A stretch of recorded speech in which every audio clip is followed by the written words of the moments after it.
Assalamualaikum warahmatullahi wabarakatuh.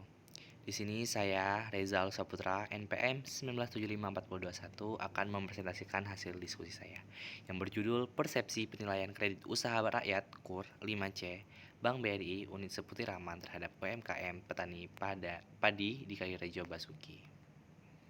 Persepsi pada hakikatnya merupakan suatu proses penilaian seseorang terhadap suatu peristiwa tertentu. Proses persepsi diawali dengan rangsangan seperti fenomena yang terjadi di dalam lingkungan sosial, lalu timbul perhatian sehingga membentuk persepsi yang berbeda-beda oleh setiap individu. Persepsi yang dimaksud merupakan persepsi Bank BRI dalam memaknai dan mengartikan kesan serta pengalaman yang diperoleh dengan tujuan untuk memberikan arti dan menafsirkannya. Dalam dunia perbankan, nasabah merupakan orang atau badan yang mempunyai rekening simpanan atau pinjaman pada bank pinjaman KUR. Prinsip 5C. Yang pertama adalah karakter, yang kedua capacity, yang ketiga ada kapital, dan yang keempat ada collateral, dan yang kelima ada condition. Karakter yang dinilai oleh Bank BRI seperti Raman kepada petani padi di Rejo Basuki atas nama Pak Praspati Wayan Agung dinilai dari wawancara langsung di rumah Pak Praspati dan mendapat hasil bahwa Pak Praspati tidak tersangkut pinjaman dari bank lain dan dicek oleh staf bank bersangkutan bahwa benar Pak Praspati tidak meminjam dimanapun. Itu artinya Pak Praspati adalah seorang yang jujur.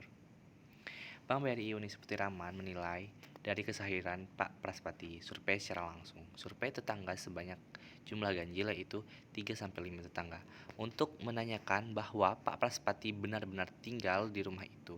Hal ini agar bank tidak dapat dibohongi. Selain itu, pihak bank menanyakan penghasilan per bulan untuk menghitung apakah penghasilan itu dapat membayar cicilan per bulan dengan cara membagi penghasilan dan pengeluaran rumah tangga Pak Praspati.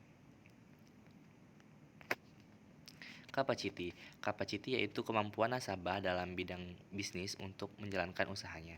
Bank BRI Unit Seperti Raman menanyakan penghasilan per bulan untuk menghitung apakah nasabah mampu atau tidaknya membayar cicilan per bulan dengan cara membagi penghasilan dan pengeluaran rumah tangga Pak Praspati.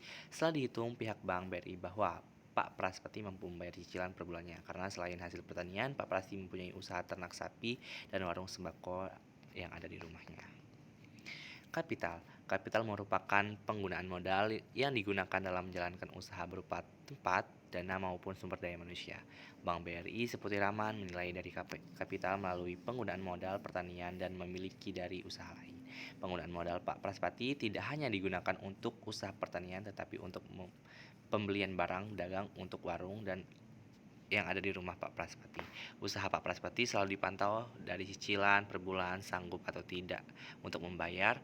Selama periode peminjam, Pak Praspati sudah melunasi cicilan selama 10 bulan yang artinya Pak Praspati mampu melunasi dan mencicil pinjaman KUR serta mampu membayar bunga sebesar 6%. Kolateral jaminan yang dimiliki baik secara fisik maupun non-fisik, yaitu status kepemilikan harta, rumah, kendaraan.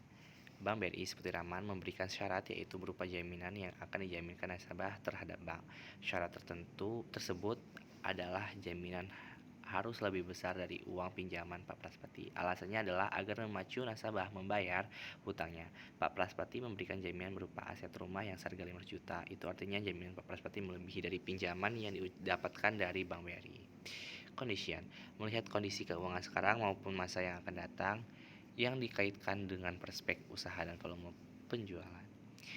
Bank BRI seperti Raman selalu memantau usaha pertanian, peternakan, dan warung sembako Pak Praspati berjalan atau tidaknya untuk berkelanjutan yang akan datang. Pak Praspati sudah mampu membayar selama 10 bulan yang artinya usaha itu berkembang dan bisa dijadikan aset untuk bisnis Pak Praspati lebih tinggi. Lagi usaha peternakan sapi Pak Praspati yang sekarang bisa dijual dengan harga melebihi pinjaman KUR Pak Praspati di BRI. Baik, itulah saja presentasi dari saya. Saya akhiri, wassalamualaikum warahmatullahi wabarakatuh.